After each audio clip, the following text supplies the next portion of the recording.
ரொம்பவே டேஸ்டான தக்காளி குருமா எப்படி பண்ணுறதுன்னு பார்க்கலாமா? இதுக்கு ஒரு மிக்ஸி ஜாரில் 1 கப் தேங்காய், பச்சை மிளகாய், சோம்பு, பட்டை, கிராம்பு, ஏலக்காய் கூடவே பொட்டுக்கடலை கொஞ்சமாக தண்ணி சேர்த்து நல்லா அரைச்சி எடுத்து வச்சுக்கலாம்.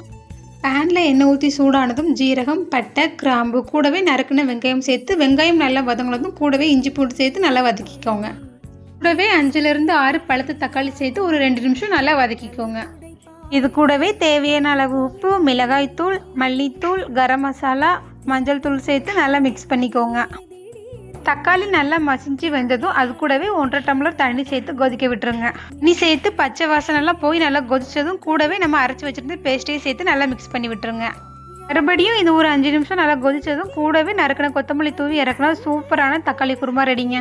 சப்பாத்தி, பூரி, இட்லி, தோசை எல்லாத்துக்குமே இந்த குருமா அட்டகாசமாக இருக்கும். கண்டிப்பாக ட்ரை பண்ணி பாருங்கள். மறக்காமல் நம்ம சேனலையும் சப்ஸ்கிரைப் பண்ணுங்கள்.